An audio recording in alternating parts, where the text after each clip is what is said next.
Bueno, vamos a entrar ahora a la tercera parte de este tema, la competencia. Ahora tendríamos que ver los competidores o la competencia, pero desde la óptica del consumidor. Para eso voy a compartir mi pantalla para poder tener la diapositiva.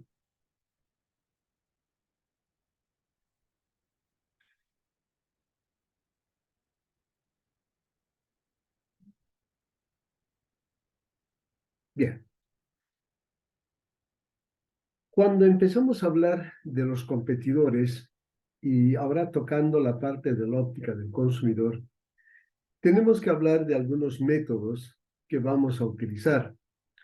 Normalmente tenemos dos métodos fundamentales que vamos a utilizar en el análisis de los competidores, pero desde la óptica del consumidor. El primero de estos métodos sería el método basado en juicio de la dirección y el segundo sería el método basado en la evaluación del consumidor. Estos dos métodos son, sin duda alguna, los más significativos en el ámbito del análisis de la competencia planteada en la óptica del consumidor.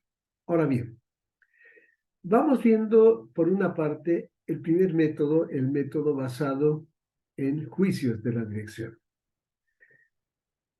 Este método normalmente se trabaja sobre la experiencia recogida por parte de los ejecutivos de la alta dirección. Normalmente se plantean discusiones sobre mesas de participación o mesas de trabajo. Los participantes que intervienen en estas mesas de trabajo son los personales de venta, son los distribuidores, pueden ser los proveedores, pueden ser los consumidores, pueden ser inclusive otros miembros como ser miembros de la distribución, etc. Todos estos miembros que se reúnen en estas mesas de discusión, o si se quiere, de participación, son los que van a empezar a plantear el presente y el futuro de lo que será la competencia. La forma posible en este método de juicio, la forma posible de estructurar este proceso es presentar la propuesta de Ansoff. Esta propuesta de Ansoff está basada en la matriz de crecimiento. Ansoff maneja como las estrategias de crecimiento. Lo que se maneja del modelo de Ansoff son las dos variantes que tienen a cabo las dos variables centrales, producto y mercado. Cuando tocamos la parte de producto, tenemos que ver que son productos similares o productos diferentes. Y cuando hablamos de mercado, se hace lo propio. Son mercados idénticos o mercados diferentes. Entonces, una vez que nosotros relacionamos tanto el mercado con el producto, vamos a encontrar, sin duda alguna, cuatro cuadrantes. El cuadrante A, el cuadrante B, el cuadrante C y el cuadrante D. ¿Qué significaría el cuadrante A para nosotros? El cuadrante A significa la rivalidad que existe entre productos que son idénticos al nuestro. Entonces, acá estamos hablando de la competencia o competidores en la forma del producto. ¿Qué pasa en esta área B? Cuando tocamos el área B, estamos hablando de los competidores que son considerados competidores potenciales. Estos competidores potenciales tienen un contacto, sin duda alguna, con nuestros consumidores, porque trabajan en nuestro mercado con productos distintos. Entonces, esto hace que esta competencia empiece a tener contacto con nuestros consumidores. Si bien no ofrece el mismo producto, pero sí se constituye en una amenaza de ingreso de estos competidores a nuestro mercado. También tenemos el punto C o el área C. El área C está caracterizado por productos que son similares y que están en diferentes mercados. Por tanto, esta área C comprende a los competidores que venden similares productos a otros productos mercado. Y tenemos por último el área D. El área D se constituyen productos diferentes y en mercados diferentes. Entonces estamos hablando de competidores potenciales. Estos competidores potenciales desean entrar sin duda alguna a nuestro mercado. En síntesis, ¿qué podemos decir del cuadrante A y del cuadrante C? Podemos decir que tanto lo que está en A y está en C son lo que se denomina el conjunto de competidores actuales. Acá se encuentran los competidores actuales. Y si vemos el área B y el área D, sin embargo, aún son competidores de tipo potencial. Ahora bien, una vez que hemos visto este tema, vamos a ver los métodos basados en la evaluación del consumidor. Y vamos a hablar de la información sobre el comportamiento de compra. Es necesario para este hecho contar con información tal como el comportamiento de compra actual, que se estaría midiendo en el periodo T, y el comportamiento a posteriori, que se estaría midiendo en el cuadrante del periodo T más 1. Además de eso, es necesario contar con el juicio sobre el comportamiento de los productos. Ahora bien, ¿qué es lo que es importante acá? ¿Qué necesitamos? Por un lado, necesitamos la información sobre el comportamiento de compra. Esta información sobre el comportamiento de compra vendría a constituir la fuente de información que son, sin duda alguna, los compradores. Pero también la técnica que vamos a utilizar en este proceso son los paneles que se van realizando a los compradores. Los datos que nosotros vamos a recolectar de este ejercicio sirve para tener un estudio de las frecuencias de compra de los consumidores y también del cambio que se producen entre las diferentes marcas. Yo tengo acá la matriz de cambio entre marcas. Tengo acá, por ejemplo, 3 áreas centrales. Por un lado tengo esta área que ustedes pueden ver. Por otro lado tengo esta segunda área. Y tercero tengo el área de la diagonal. Esta área de la diagonal me estaría mostrando la lealtad que tiene el consumidor por una marca. En cambio, las áreas, tanto de la parte superior como inferior de esta matriz triangular, me estaría mostrando el comportamiento de cambio entre las diferentes marcas. Este A11, por ejemplo, me está midiendo la probabilidad de compra de familias, pero también me está midiendo las técnicas, perdón, me está midiendo también el cambio que podría darse en las familias que consumen el producto A. Ahora, la técnica que voy a utilizar para este trabajo matricial son los paneles a las familias, donde tengo el momento de compra en el periodo T y el momento de compra a posteriori en el momento T más 1. Ahora bien, el periodo posterior a la compra sería el T1, que está constituido también para las 5 marcas. Esta habíamos dicho que es una diagonal de la lealtad de marca. Ahora sí, vamos a ver, por ejemplo, el siguiente, cómo se interpreta esto.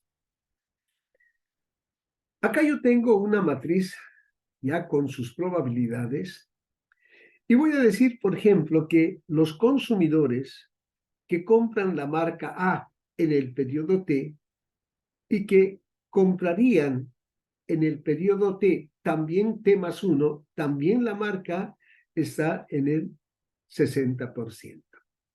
Los consumidores que compran en el periodo T la marca B estarían también en el futuro comprando la marca B con una probabilidad del 30%.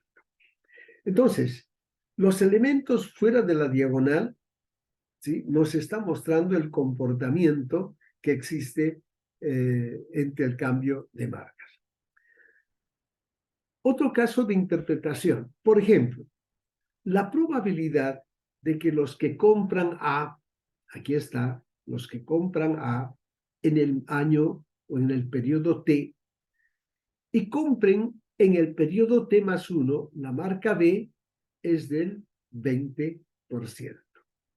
Lo propio puede decir, la probabilidad de que los consumidores compren la marca B en el periodo T y compren la marca T más 1 en el periodo en el T más 1 y la marca D, estaríamos hablando de un 10% de probabilidad.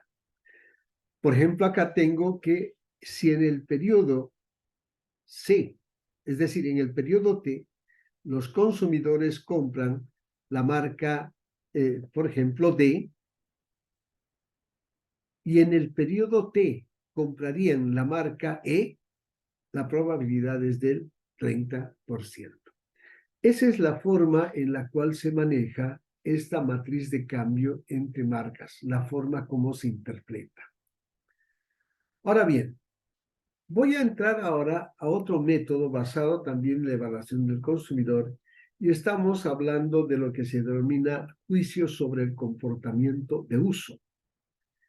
Este es otro método para hacer una evaluación de la competencia. Podemos decir que no se basa en el comportamiento real de los consumidores, sino que puede delimitarse el mercado futuro a base de un comportamiento dado en los consumidores. Puede aplicarse a todo tipo de productos esta metodología, solo que se necesita información sobre los consumidores. Por otro lado, la técnica más difundida sería el análisis de similitud. En este análisis de similitud tenemos, aquí tienen ustedes los ejes, que acá se estarían midiendo en estos ejes los atributos. Por ejemplo, acá tengo que tiene clase, aporta distinción, aquí tengo que es muy práctico, bajo consumo, precio accesible. Aquí estamos hablando de otra variable continua en la mejora asociada a la gente joven. Aquí es la apariencia conservadora, se asocia con gente mayor. Bueno, acá tengo entonces las variables que van a estar sujetas. En todo este plano, yo tengo la marca de los automóviles. Ahí tengo, por ejemplo, aquí el Cadillac, tengo el Lincoln, el Mercedes-Benz, el BMW, etcétera, etcétera. Y acá tengo también, por ejemplo, estamos manejando el Portac, estamos manejando también el Dodge, etcétera. Ahora, ¿cómo se interpreta? Todos aquellos productos que se encuentran dentro de este mapa perceptual, acá, en esta área verde, podemos decir que son productos similares.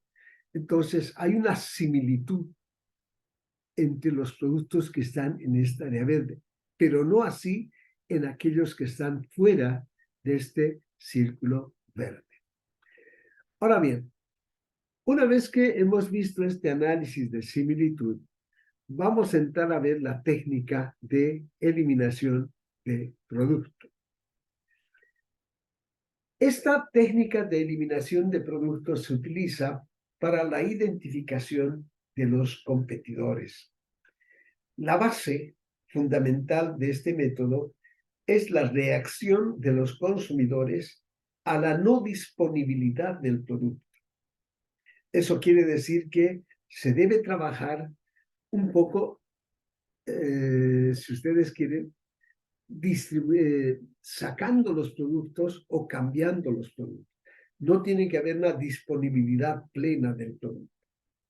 Y entonces, al no existir la disponibilidad del producto o existir otra marca en un anaquel, el investigador debe preguntar qué otra marca de producto compraría en caso de no encontrar. Entonces, aquí estamos hablando, sin duda alguna, de un hecho que estaría un poco yendo a la sustitución del producto, o estaría eliminando en sí la parte del producto.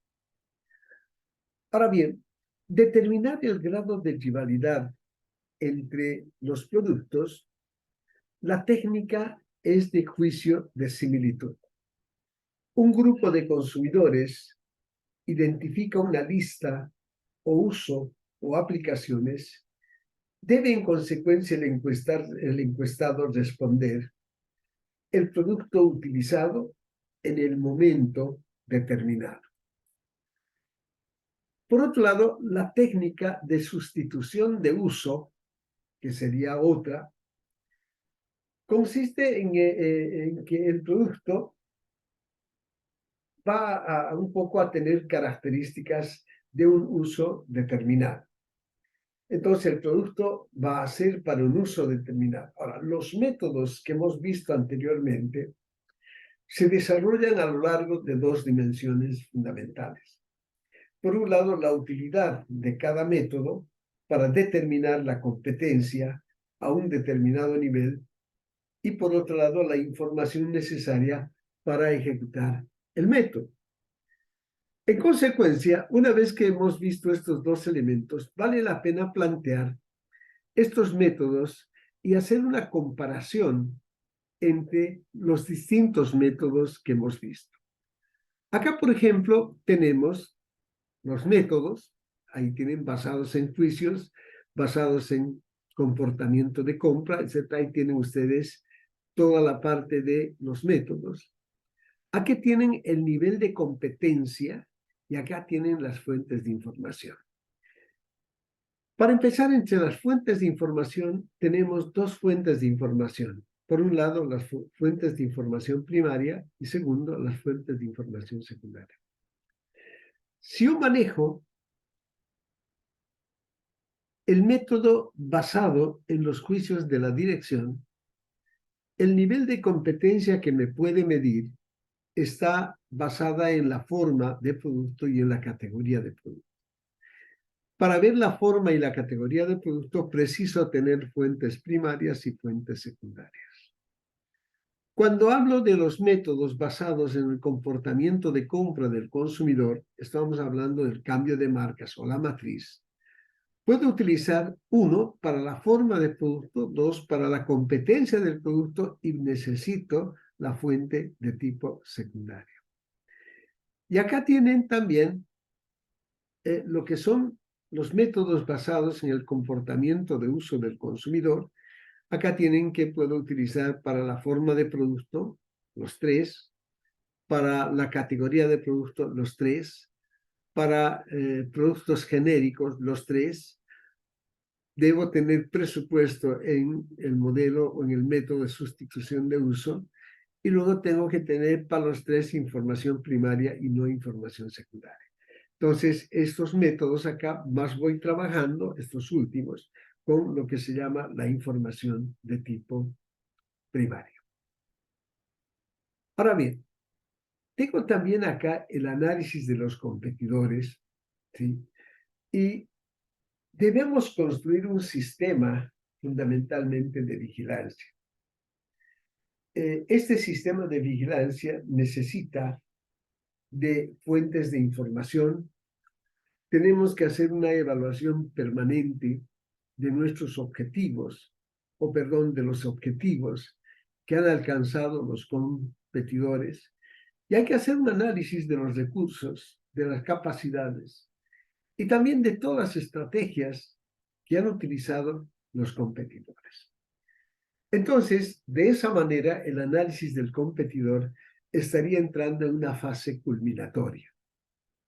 Ahora bien, el análisis del competidor, vamos viendo un poco lo que se tiene que manejar son los sistemas de inteligencia estratégica.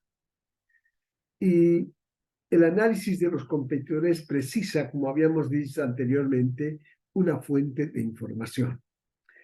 Entonces, ¿cómo vamos a manejar esta fuente de información? Resulta que las fuentes de información vamos a manejarlas de la siguiente manera. Uno, tenemos que tener, habíamos dicho ya, un sistema de vigilancia, objetivos de la competencia, recursos y capacidades que vamos a utilizar. Y es necesario tener fuentes de información más las estrategias que se utilizan para alcanzar los objetivos planteados. Entonces tengo inicialmente el análisis de la competencia o el sistema de inteligencia. Acá lo que yo puedo observar, tengo lo que se llama la dirección. Aquí tienen que la dirección precisa de información tiene prioridades respecto a la generación de algunos objetivos comparativos o métricas y tiene que tener un sistema de obtención de esta información o de estas métricas. Esto se lo va a hacer mediante una recolección de datos, mediante fuentes, que son los sitios donde vamos a recoger información. Pero también hay una retroalimentación de la información, reestructuración, que se va a tener entre lo que se recolecta y lo que se necesita información. Al mismo tiempo, cuando vamos a ir a la retroalimentación, tenemos que ver también la utilización que le vamos a dar. Y esta utilización tiene que ser coherente con ese establecimiento de prioridades e indicadores. Asimismo, tenemos que después de la retroalimentación e información y reestructuración, es importante la diseminación, es decir, la distribución de la información, pero también del análisis del procesamiento. Es decir, hacer una adecuación fiable y válida, hacer una transformación de los datos en la información. De esta manera estaríamos mostrando todo lo que es el sistema de inteligencia estratégica. Ahora bien, entre los elementos más importantes que precisamos dentro del sistema de inteligencia, estamos manejando las fuentes internas o datos de anteriores trabajos que habría hecho la gerencia. Podemos manejar los periódicos locales, es decir, la prensa, ¿sí?, para competidores de determinados territorios o zonas.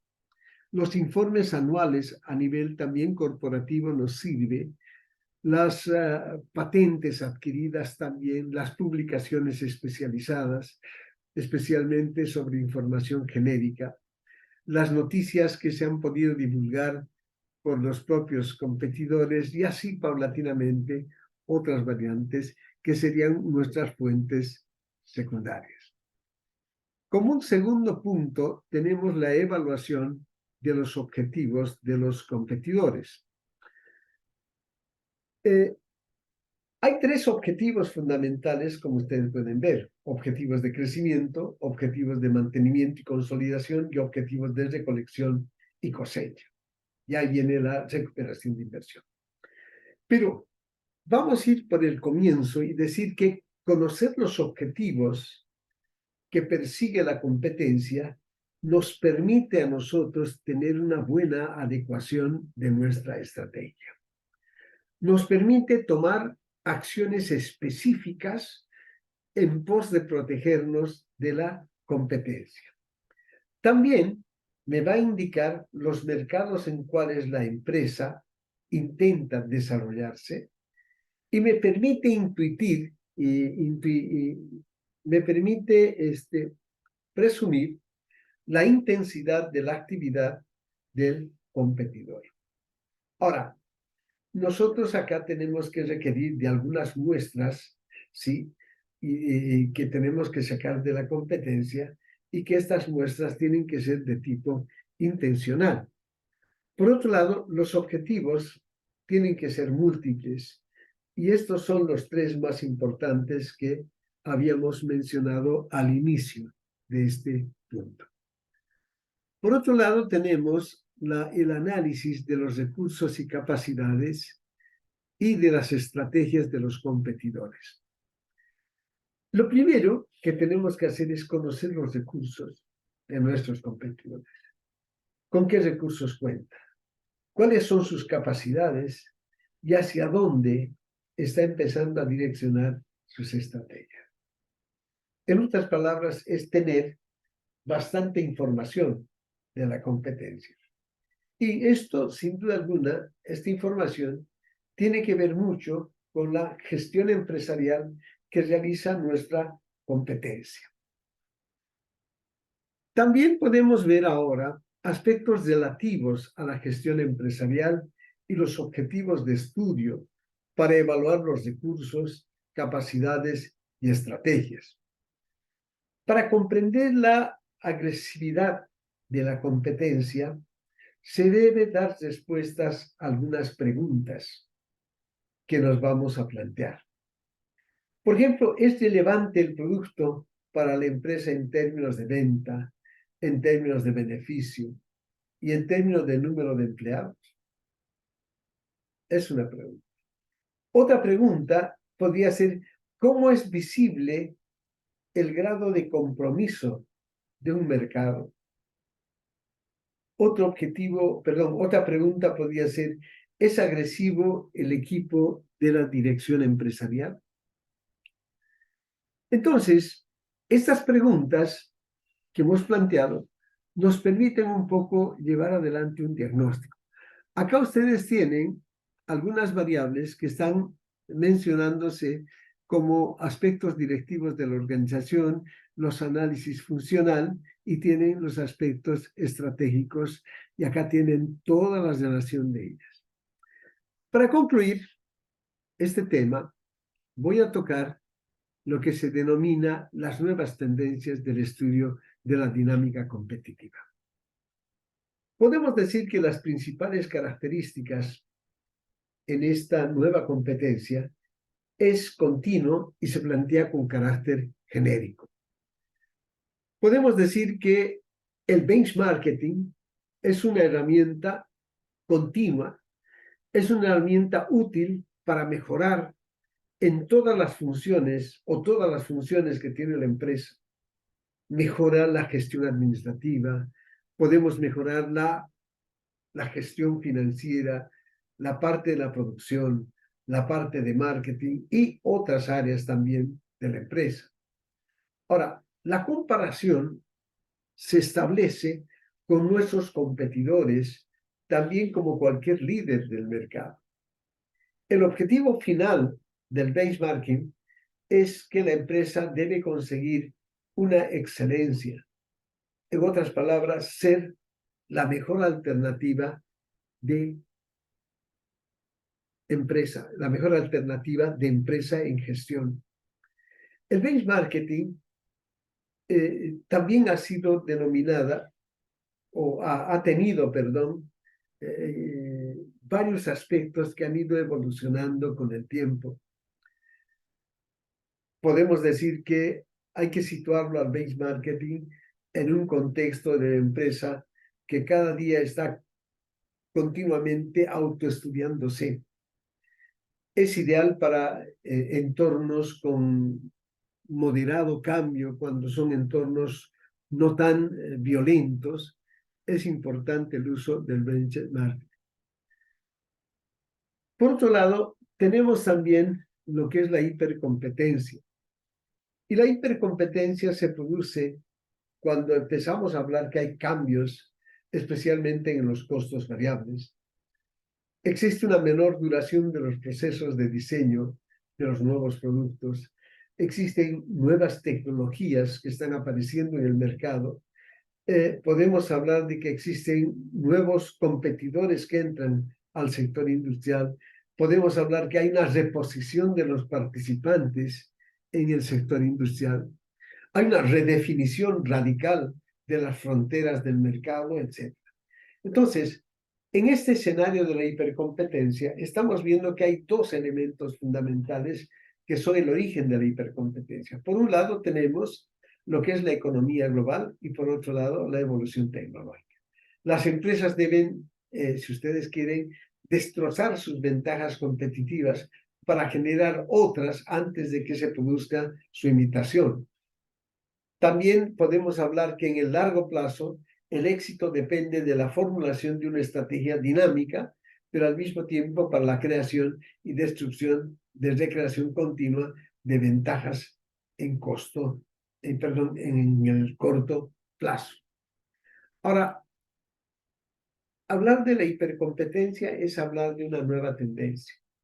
La hipercompetencia trae consigo la tecnología disruptiva, que es una tecnología que se come a la tecnología pasada. Ejemplo, aparecen inicialmente la parte de la conexión, o sea, la necesidad de hacer Internet, y el Internet puede manejarse mediante, primero, la línea telefónica. Pero la línea telefónica desaparece, este sistema de conexión, y aparece la banda ancha. En el tiempo desaparece la banda ancha y aparece lo que se llama el Wi-Fi. Entonces, si ustedes se fijan, son tecnologías que van destruyendo tecnologías vigentes para ir creando nuevas tecnologías. Sin duda alguna, la hipercompetencia se caracteriza también porque va a ir creando un nuevo sector productivo. De esta manera habríamos concluido este tema denominado el análisis de la competencia. Entonces, dejo de compartir. Muchas gracias.